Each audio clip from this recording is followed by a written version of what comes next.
하나님 말씀 보겠습니다. 오늘 하나님께서 우리에게 주시는 말씀 여호수아서 24장 14절로 15절까지의 말씀입니다.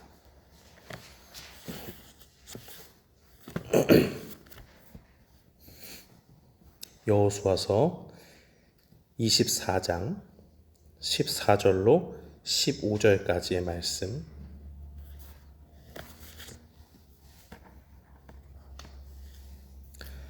우리 다 찾으신 줄 알고 함께 봉독하겠습니다. 그러므로 이제는 여호와를 경외하며 온전함과 진실함으로 그를 섬기라. 너희 조상들이 강 저쪽과 애굽에서 섬기던 신들을 치워버리고 여호와만 섬기라.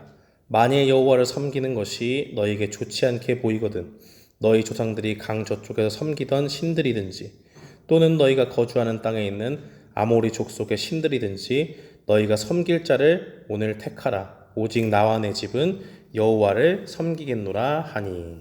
아멘. 저는 오늘 본문 말씀 여호수아서 24장 14절로 15절 말씀을 통해서 회색지대는 없다라는 제목으로 주의 말씀을 선포하겠습니다. 최근에 뉴스를 통해서 러시아가 우크라이나를 침략했다는 소식을 듣습니다. 굉장히 슬픈 소식이죠. 전쟁이 끝날 기미가 보이지 않고 여전히 많은 민간인들이 희생을 당하고 곳곳에 포탄이 떨어지는 끔찍한 일들을 우리는 뉴스를 통해서 보게 됩니다. 러시아는 우크라이나가 영원히 중립국이 되기를 바랬습니다. 그것을 그리고 지금도 요구하고 있죠. 미국이나 러시아 둘 중에 어느 한편에 서지 않는 나라가 되기를 원합니다. 그렇게 되면 공격을 멈추겠다라고 그렇게 요구를 합니다. 그러나 중립국으로 인정된 나라들 중에는 이번 사건을 통해서 러시아의 편에 서지도 않고 오히려 그 반대편에 중립국의 위치보다는 반대편에 미국의 편에 서기를 원하는 여론들이 더 거세지고 있습니다. 이유가 무엇일까요? 중립국으로 남아 있으면 전쟁이 났을 때 다른 나라들의 직접적인 도움을 받지 못한다는 것을 깨달았기 때문입니다. 현실 세계에서도 이렇게 양쪽에 속하지 않은 회색지대에 머무는 것이 안전하지 않은 것처럼 신앙생활도 마찬가지입니다. 우리의 가장 위험한 상태는 하나님께 한 발을 딛고 또 다른 한 발은 세상에 두는 회색지대에 머무는 겁니다. 오늘 본문에서 여호수아는 그의 생이 끝나기 전에 유언과도 같은 말을 남기고 있습니다. 본문 바로 앞장 여호수아 23장 1절에 보면요. 가나안 땅에서 땅을 정복하는 사명에 순종했던 여호수아는 이제 나이가 다 들어서 하나님의 부르심을 받을 때가 가까이 오고 있습니다. 아직도 정복하지 못한 땅이 있었지만 수많은 전투 속에서 전투와 전투를 거듭하면서 여호수아는 승리하게 되었지요. 그런 그가 이제 생을 마감하면서 이스라엘 백성들에게 꼭 남겨주고 싶은 말이 있었습니다. 그것이 무엇입니까? 바로 하나님만 섬기자. 하나님만 섬기자라는 단순한 메시지입니다. 하나님이 그의 백성을 삼으신 민족이 이스라엘인데 너무나 당연하게 들려지는 이 말, 너희가 하나님만 섬기기로 결단해라 라고 하는 그 말이 우리의 귀에는 조금 이상하게 들릴지도 모릅니다. 그러나 그것이 하나도 이상하지 않았던 것은 여호수아의 눈에 비춰봤을 때 이 하나님의 백성이라고 하는 사람들이 하나님만을 섬기지 않는 그러한 모습으로 살고 있었기 때문입니다. 모세를 이어서 지도자가 된 자신은 이제 곧 하나님의 부르심을 받아서 하나님께 불려갑니다. 그러나 자신이 죽고 나서 이 땅을 살아가야 될 사람들, 그 백성들에게는 절대로 여호수아가 보기에 지금의 모습으로 살아가서는 승산이 없다는 것을 알았기 때문입니다. 다른 민족과 붙어서 싸울 수 있는 힘과 원동력이 그들에게는 보이지 않습니다. 왜 그렇습니까? 다른 게 문제가 아니에요. 그들에게 신앙의 문제가 있었기 때문입니다. 그들은 이스라엘 백성이라고 하면서도 그들 중에 우상 섬기는 일을 부끄러워하지 않았습니다. 14절 말씀해 보니까 여호수아는 하나님만 섬기라고 말하면서 너희의 조상들이 강 저쪽과 애굽에서 섬기던 신들을 치워버리라 라고 그렇게 말하고 있습니다. 지금 상태는 어떻다는 거예요? 치워지지 않았다는 거죠. 그들 중에 부끄럽지만 말하기 좀 껄끄럽지만 이미 그들 가운데 우상에 물들어 있는 사람들이 너무나 많이 있었다라는 겁니다. 여호수아서 24장 2절로 13절 말씀에서는 여호수아가 하나님이 이 백성을 이제까지 어떻게 인도하셨는가, 하나님께 말씀을 받아서 그 백성들에게 전하는 모습이 나타납니다. 하나님은 여호수아의 입술을 통해서 무엇을 말씀하십니까? 한마디로 정리해서 이야기하면 다른 신들이 아니라 내가 너희를 인도했다라고 말씀합니다. 오늘 본문 앞에 나오는 내용 중에서 가장 많이 나오는 말은 이 1절부터 13절까지의 내용 중에서 내가라는 말이 제일 많이 나와요. 개역개정, 우리가 지금 보고 있는 성경의 번역본을 보면 무려 12번이나 나옵니다. 그러니까 거의 매 절마다 나오는 거죠. 과거의 모든 순간순간마다 너희가 어떻게 여기까지 오게 되었느냐? 내가 함께 했기 때문이다라고 하나님 말씀합니다. 2절 말씀해 보니까 원래 너희 조상이었던 아브라함은 다른 신을 섬겼지만 3절에 보세요. 내가 아브라함을 불렀더라고 하나님 말씀하세요. 5절 말씀해 보니까 내가 애굽에서 종살이할 때 모세와 아론을 통해서 너희를 인도했다라고 하나님 말씀하십니다. 7절에 보십시오. 쫓아오는 애굽 군대를 누가 홍해로 덮었습니까? 하나님인 내가 덮었다라고 말씀합니다. 11절에 가나안에 사는 이방민족 이 7족속들이 있었는데 그들을 하나님께서 이스라엘 손에 넘겨줘서 붙여서 승리할 수 있도록 해주셨다 말씀합니다. 12절과 13절에 보니까 아모리 족속의 두 왕, 이 요단 동편에 이 바산 왕 옥과 헤스본 왕 시혼을 물리친 것은 12절 하반절에 보면 너희의 칼이나 너희의 활로서 이같이 한 것이 아니다라고 하나님이 말씀합니다.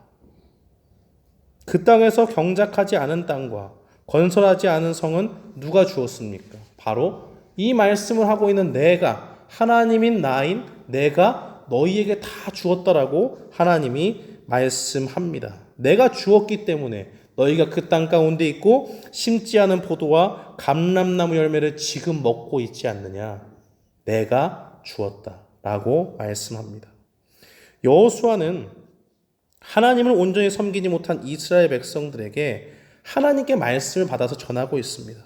온전히 하나님만 섬기라고 말합니다. 사랑하는 성도 여러분, 우리는 제3자의 입장에서 어떻게 이스라엘 백성들이 저렇게 하나님을 온전히 섬기지 못할까 고개를 갸우뚱할 수 있어요. 저렇게 받은 은혜가 많은데 하나님이 때때마다 도와주셨는데 야, 어떻게 저렇게 하나님을 배반하고 하나님에게 등을 돌릴 수 있는가라고 생각을 합니다. 그러나 이것이 바로 우리의 모습입니다. 우리는 누구나 하나님께 간절히 기도해야 된다는 걸 알고 있어요. 근데 언제 간절한 기도가 나옵니까? 무사태평하고 아무런 위기가 없을 때는 간절하게 기도하는 사람 많지 않습니다. 다 잊어버려요. 예전에 어려울 때 내가 어렵고 힘들고 정말 하나님의 도움이 없이는 살 수 없다라고 하는 위기가 나에게 막 닥쳐오면 어디 가요? 하나님 앞에 나와서 기도하고 무릎 꿇고 금식하고 누가 금식하라고 했습니까? 그런 말 한 적 없습니다. 자기의 간절함을 가지고 말씀을 읽다 보니까 하나님 앞에 간절히 나와서 기도하는 사람들이 금식했거든요. 자기를 겸비하고 옷을 찢고 죄 가운데 회개하면서 주님 앞에 나와서 기도했거든요. 간절함으로 기도했어요. 그걸 보고 자기도 내가 이래서는 살 수가 없구나. 하나님의 도우심을 받기 위해서는 간절히 내가 기도해야겠구나 라고 하면서 그 앞으로 나아가는 겁니다. 어느 때요? 내게 위기가 찾아왔을 때, 나의 삶이 어려움을 겪게 되었을 때. 우크라이나에 사는 사람들을 인터뷰하다 보니까 형제가 이제 그쪽에 우크라이나 현지에 있는 사람이 있는데 연락이 안 된대요, 갑자기. 그러면서 자기가 어떻게 통신이 연결돼가지고 텍스트 메시지 같은 거 하나 보냈는데 지금 공습이 시작돼가지고 내가 빨리 도망가야 되니까 나중에 연락하겠다라고 그렇게 소식을 받았다고 합니다. 그분이 그렇게 얘기해요. 제가 태어나서 진심으로 간절히 무릎 꿇고 기도해봤습니다. 언제 기도하는 거예요? 사람은요, 간사해서요, 무슨 일이 급하지 않을 때는 잘 기도하지 않습니다. 그러나 정말 내가 간절히 주님의 도우심을 바라야 될 그 상황이 오면 간절히 기도합니다. 이게 바로 인간의 모습이에요. 그러니까 이스라엘 백성들이 지금 보세요. 적군들이 여호수아서 23장 1절 말씀에 보면요, 여호와께서 주위의 모든 원수들로부터 이스라엘을 쉬게 하신 지 오랜 후에라고 그렇게 얘기합니다. 지금 여호수아가 마지막 유언과도 같은 말씀을 남기는 상황이 그래요. 적들과 치열하게 전투를 하고 이런 상황이 아니고 이미 하나님께서 적들을 다 물리쳐 주시고 그들이 이스라엘 백성들 두려워하니까 함부로 공격하지 못하도록 하나님이 정리를 시켜주신 상태입니다. 그러니까 그들 가운데 치열함이 없고 그들 가운데 위기가 없어요. 특별히 싸우지 않아도 평안하네 하는 그러한 시기 가운데 있는 겁니다. 수많은 전쟁을 하나님이 싸워 이기게 하시고 하나님은 아무 일도 안 하는 것 같이 보여요. 그러나 하나님은 그 순간에도 그들을 위해서 일하고 계십니다. 그 주변의 적들로부터 안전하게 보호하시는 거죠. 그들의 삶이 편안하고 안전하니까 하나님을 잊고 온전한 믿음의 길에서 떠나버린 것, 그것이 바로 이스라엘 백성들의 문제였습니다. 하나님은 이미 십계명을 통해서 나 외에 다른 신을 내게 두지 말라 말씀하셨고 우상을 만들지도 말고 섬기거나 절하지 말라고 말씀하셨습니다. 그때 말씀하신 것이 무엇입니까? 십계명 맨 앞에 나오는 것, 출애굽기 20장 2절에 보면 나는 너를 애굽 땅 종되었던 집에서 인도하여 낸 내 하나님 여호와니라 라고 그렇게 말씀합니다. 우리를 인도하신 분이 하나님이기 때문에 너희는 나 외에 다른 것을 쳐다보면 안 된다라고 하나님 말씀하시는 겁니다. 사랑하는 성도 여러분, 우리는 사순절의 시간을 통해서 우리의 신앙을 돌아볼 필요가 있습니다. 과연 내가 이제까지 인도하신 하나님의 은혜를 망각하고 있지는 않았었나 하는 것을 스스로 자문해야 합니다. 이스라엘 백성들이 누리는 그 안전함 가운데 해이해진 것처럼 우리도 바로 그런 모습이 없나 생각해 볼 필요가 있습니다. 그러나 중요한 것은 우리가 안전한, 우리가 평안한 이 상황도 하나님께서 우리를 보호해 주셔서 그 가운데서 하나님의 일하심을 통해 우리에게 주어졌다는 사실을 기억해야 됩니다. 그러므로 이제까지 우리를 인도하신 하나님만을 섬기며 나아가는 우리가 되기를 원합니다. 지금 이 순간에도 막 치열한 그런 상황이 없다고 해도 하나님의 은혜는 계속되고 우리에게 부어지고 있습니다. 그렇기 때문에 우리는 언제나 우리의 중심을 우리가 힘들 때든 우리가 평안할 때든 하나님만을 바라보고 나아가는 주의 백성이 되어야 될 줄 믿습니다. 그렇다면 하나님만을 섬긴다는 것은 무엇일까요? 하나님만을 섬긴다고 하는 것은 선택의 순간이 생겼을 때 자발적으로 하나님만을 섬기기로 결단하는 사랑의 모습입니다. 15절 말씀해 보니까 여호수아는 백성들에게 선택지를 주고 있죠. 만일 니네가 한번 생각해봐라. 만일 여호와를 섬기는 것이 너에게 좋지 않게 보이거든 이라고 말합니다. 지금 이스라엘 백성들 가운데는 여전히 우상을 숭배하고 있는 사람이 있습니다. 여전히 하나님을 신뢰하지 못하는 사람이 있습니다. 그러나 여호수아는 망설이는 그들과 모든 사람에게 말합니다. 내가 너희보다 단순히 높은 지도자라서 모세로부터 지도권을 이어받은 여호수아, 이 높은 지도자라서 내 권위에 눌려서 너희가 하나님만 섬기겠다고 말하지 말아라. 지금 너희 옆에 있는 사람들이 모두 하나님만 섬기겠다고 이야기하니까 거기에 묻혀서 진심도 아닌데 하나님만 섬기겠다고 말하지 말아라 라고 말씀하는 거예요. 다만 너희가 진심으로 하나님을 사랑한다면 오늘 지금 이 말씀을 듣는 이 순간에 너희의 선택지에서 하나님만을 남겨두라 말씀합니다. 하나님을 여러 개의 선택지 중에서 고르는 믿음이 아니라 하나님만 아니면 안 돼라는 그 믿음을 가지고 하나님을 섬기라고 말하고 있습니다. 그러면서 여호수아는 말합니다. 나는 정했다. 나와 내 집은 선택지가 없다. 여호와 하나님 밖에는 없다. 나는 하나님만 섬기겠다 라고 그렇게 고백하는 겁니다. 사랑하는 성도 여러분, 여호수아는 이 시대에 사는 우리에게 하나님만 섬기라는 결단을 촉구하고 있습니다. 그렇다면 이 결단은 우리에게 무엇을 요구합니까? 세 가지를 요구해요. 첫 번째, 하나님만을 섬기는 결단은 자발적인 순종으로 이어져야 함을 보여주고 있습니다. 그런데 우리가 어떻게 하나님의 말씀에 자발적으로 순종할 수 있을까요? 우리의 실력은 정말 형편없는데 어떻게 그렇게 할 수 있습니까? 바로 다른 것이 아니라 하나님을 사랑할 때 그렇게 돼요. 우상 숭배란 무엇입니까? 하나님 아닌 다른 것을 사랑하는 겁니다.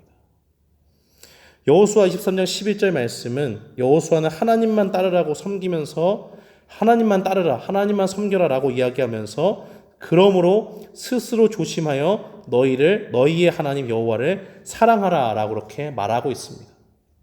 이스라엘 백성들이 처음부터 하나님 사랑하지 않았던 것 아닙니다. 그들이 애굽 땅에서 나올 때에 홍해를 건널 때 그들이 중간중간에 불평했지만 그들은 하나님의 사랑을 분명히 알고 있었습니다. 그러나 자꾸 잊어버리는 거예요. 그때 하나님 말씀하시는 겁니다. 여호수아를 통해서. 그러므로 스스로 조심하여 너희의 하나님 여호와를 사랑하라 말하는 겁니다. 세상에 나오게 되면 조심할 일들이 너무나 많죠. 우리의 믿음을 흔드는 일들이 많습니다. 하나님 말 따르겠다고 주님의 말씀을 붙잡고 산다라고 얘기하면 세상 사람들이 지혜롭다고 하는 사람은 없어요. 아직도 그렇게 미련하게 구시대적인 방법으로 하나님 믿는다고 하나님께 기도한다고 무슨 일 됩니까? 제가 공부할 때 고등학교 3학년 때 대학 공부하면서 하나님 앞에 결단한 게 있는데 제가 하루에 틈을 내서라도 하나님 앞에 정한 숫자대로 하나님 말씀 읽고 기도하겠습니다라고 결단하고 나아갔습니다. 근데 그때 진짜 그렇게 하니까 별로 저한테 관심이 없던 친구가 옆에 와가지고 되게 한심한 듯이 저를 쳐다보더라고요. 그래서 왜 이렇게 쳐다보냐라고 얘기하니까 너 지금 시험 얼마 남았냐고 지금 그러고 있냐? 정말 한심하다는 식으로 얘기했어요. 제가 그때 말씀 읽고 기도하고 이렇게 있는 게 그 친구가 여러 번 봤나 봐요. 그게 그렇게 미련해 보였나 봅니다. 그러나 결코 그렇지 않죠.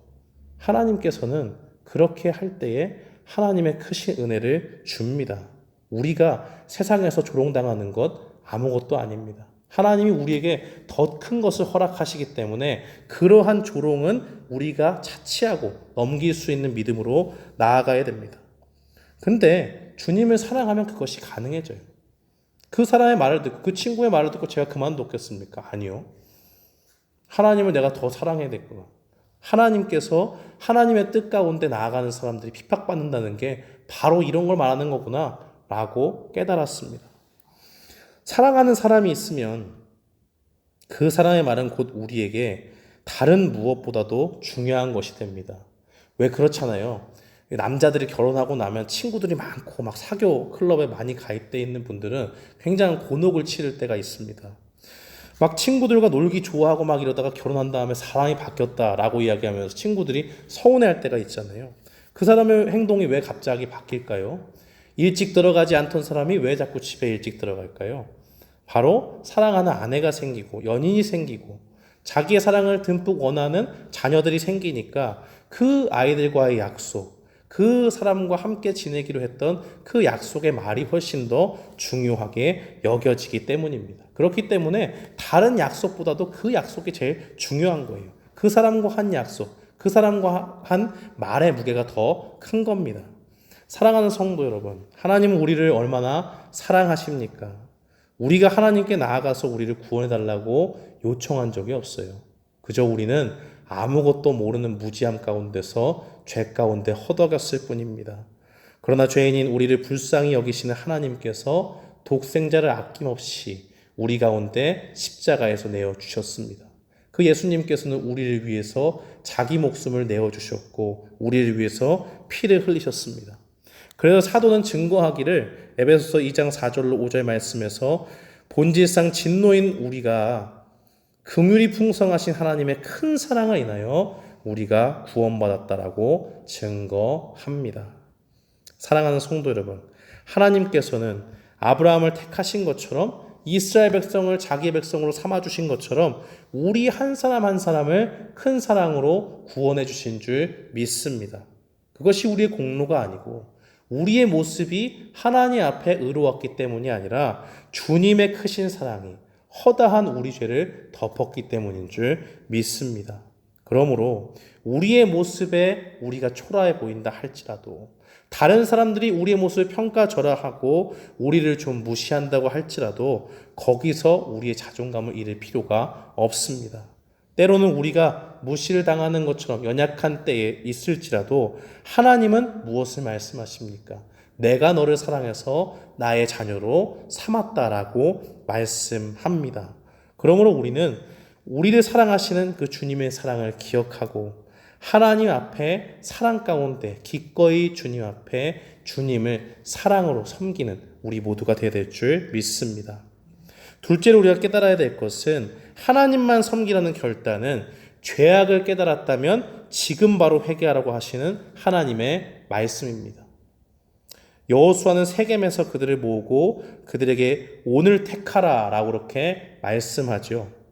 이스라엘 백성들이 우상 숭배의 죄악을 깨달았다면 너희가 지금 차일피일 미룰 게 아니고 오늘 바로 지금이다. 지금 하나님을 택하기로 결단해라 라고 말씀합니다. 누군가 잘못인지 모르고 어떻게 다른 사람에게 상대방한테 실수를 했다고 생각해 봐요. 그런데 잘못인지 모르고 차일피일 미루고 있다가 깨달았는데 말을 안 하고 그냥 있다가 넘어갔습니다. 그러면 상대방의 입장에서는 어떨까요? 찾아와서 미안하다고 말하지도 않고 아무런 말도 없으니까 나중에 지나가다 만나서 미안하다 얘기하면 이 사람이 억지로 하는 거구나. 그냥 인사치레로 하는 거구나. 그렇게 진정성을 의심할 수밖에 없을 겁니다. 물론 하나님은 우리가 죄를 깨달을 때 마음 아파한다면 그 속내를 누구보다 잘 아십니다. 그러나 우리가 죄가 죄인 것만 알고 아이고 내가 어떻게 맨날 죄 짓는 이 모습으로 살아가지고 하나님 앞에 나아가나 라는 그런 망설임을 가지고 있을 때 하나님은 주저하지 말고 하나님 앞에 나오라 말씀합니다. 그래서 요한일서 1장 9절은 증거하기를 만일 우리가 우리 죄를 자백하면 그는 미쁘시고 의로우사 우리 죄를 사하시며 우리를 모든 불의에서 깨끗게 하실 것이요 라고 그렇게 증거합니다. 우리에게 있는 특권 중에 하나는 약점을 하나님 앞에 고백했을 때 하나님이 그걸 용서해 주시는 거예요. 세상은 그렇지 않습니다. 그러나 하나님은 우리의 죄를 덮으십니다.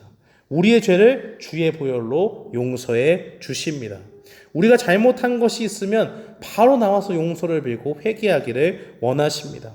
괴로움을 가지고 몇 날 며칠 끙끙 앓는 것보다 죄를 고백하고 회개할 때 용서해 주시는 하나님의 은혜가 더 크다는 것을 깨달아 알기를 원하십니다. 하나님은 어떤 분이십니까? 죄인을 불러 회개시키러 오신 분이십니다. 그리고 그 회개 가운데 나오는 사람들을 기뻐하십니다. 그래서 지금 여호수아가 생을 마감하기 전에 하나님이 왜 여호수아에게 말씀을 주실까요? 우상에 빠져있는 그 백성들이 지금 이 상태로 있으면 죽을 수밖에 없어요. 그러니까 제발 이 죽음을 앞둔 여호수아의 말을 듣고 오늘 그 자리에서 바로 죄를 회개하고 주님 앞에 돌아오기를 원하시기 때문에 여호수아에게 이 말씀을 주신 줄 믿습니다. 그러므로 우리는 모두 우리의 죄를 묵혀두지 말고 발견했다면 좀 뻔뻔해 보이더라도 괜찮아요. 용서해 주시는 주님의 은혜가 있음을 믿고 주님 앞에 회개하며 나아가는 우리 모두가 되기를 축원합니다. 마지막으로 우리가 기억해야 될 것은 하나님만 섬기라는 결단은 무엇입니까? 잃어버린 말씀을 회복하는 결단이 되어야 됩니다. 세겜에서 그들이 하나님만 섬기는 백성으로 결단한 것은 귀한 일이죠. 23절과 25절 말씀에 보면 그들은 우상을 부숴버리고 마음으로부터 진정으로 하나님께 충성을 다하라 라는 그 말씀을 듣고 그 목소리에 하나님의 목소리에 청종하겠다라고 말합니다. 그리고 나서 여호수아는 거기에 한 발 더 나아가서 그 백성들과 언약을 맺으면서 그들이 놓쳤던 하나님의 말씀 그것을 알려줍니다. 무슨 새로운 말씀이 아니고요. 모세가 하나님과 그 백성들 사이에서 맺었던 그 언약의 말씀 율법을 하나님께서 다시 한번 그들에게 알려주십니다. 여호수아가 그들에게 율법의 말씀을 알려주는 이유는 무엇입니까? 이제 그들이 다시 하나님께 돌아오기로 했다면 그들의 삶의 중심에는 무엇이 있어야 되느냐? 바로 하나님의 말씀이 새겨져야 되기 때문입니다. 여호수아 24장 24절에서 백성들이 결단을 내리면서 하는 말이 있습니다. 백성이 여호수아에게 말하되 우리 하나님 여호와를 우리가 섬기고 그의 목소리를 우리가 청종하리이다 하는지라. 하나님의 목소리를 청종한다는 것은 무엇입니까? 하나님의 말씀, 잊어버렸던 그 말씀을 우리가 다시 읽고 그것을 우리의 마음에 새기고 우리의 삶의 기준으로 삼으며 살겠다는 결단인 것입니다. 신명기 3장 8장 3절 하반절은 증거하기를 여호와의 입에서 나오는 모든 말씀으로 사는 줄을 내가 알게 하려 하심이라 라고 그렇게 말씀합니다. 하나님의 백성의 삶의 원리는 간단합니다. 단순합니다. 주님의 말씀을 우리의 삶의 중심에 두고 여호와를 섬기는 것입니다. 사랑하는 성도 여러분, 사순절에 여호수아의 말씀을 듣는 우리는 어떻게 이 사순절을 살아나가야 됩니까? 하나님만을 섬긴다고 하는 것은 무엇입니까? 세 가지를 기억하세요. 하나님만을 사랑하고 주님께 자발적으로 순종하는 겁니다. 죄를 깨달았으면 지금 바로 돌이켜 회개하는 것입니다. 회개했으면 말씀을 나의 삶의 기준으로 삼는 것입니다.